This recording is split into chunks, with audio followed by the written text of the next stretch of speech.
Business ഒക്കെ ചെയ്ത് ലാഭം തിരിച്ചു കിട്ടുമ്പോ ആ സ്വർണം തിരിച്ചെടുക്കുകയും ചെയ്യാം.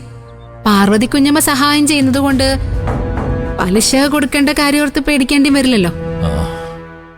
അതൊരു നല്ല കാര്യം തന്നെ. അങ്ങനൊരു സഹായം ചെയ്യാൻ പാർവതി തയ്യാറാണെങ്കിൽ ചീരൂനും വിനയനും വേണമെങ്കിൽ പാർവതിയെ സമീപിക്കാമല്ലോ, അല്ലേ? അയ്യോ, അത് നടക്കില്ല അച്ഛാ. ഇത് വേറെ ആരും അറിയണ്ടെന്ന് കുഞ്ഞമ്മ പ്രത്യേകം പറഞ്ഞിരുന്നു. അവർക്ക് എന്നോടുള്ള പ്രത്യേക വാത്സല്യവും സഹതാപവും കൊണ്ട് ചെയ്യുന്നതാ അച്ഛാ.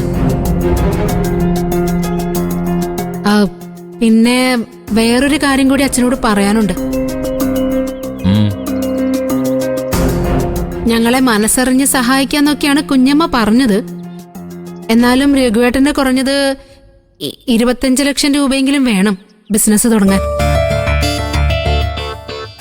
അത്രയും പണം കുഞ്ഞമ്മ തരുമോന്നാ? മനസ്സറിഞ്ഞ് സഹായിക്കാമെന്ന് പറഞ്ഞാ നിങ്ങൾക്ക് ആവശ്യമുള്ളത് തരാമെന്നായിരിക്കില്ലേ അമ്പിളി അതിനർത്ഥം? അതെ, എന്നാലും ഞങ്ങളുടെ ഒരു ധൈര്യത്തിന് അച്ഛൻ കൂടി ഞങ്ങൾക്കൊരു സഹായം ചെയ്യണം. ഞാനോ? ഞാനിനി എന്ത് സഹായം ചെയ്യാനാ?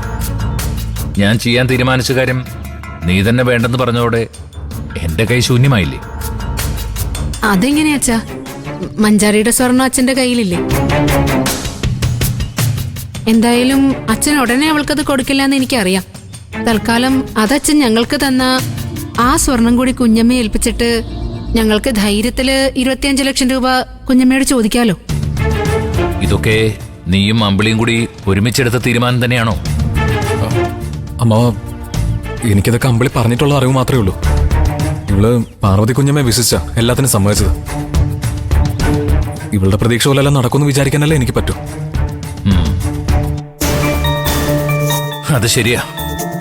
നിനക്കും എനിക്കൊന്നും ലക്ഷ്മിയുടെ സ്വത്തിൽ ഒരവകാശമില്ലല്ലോ.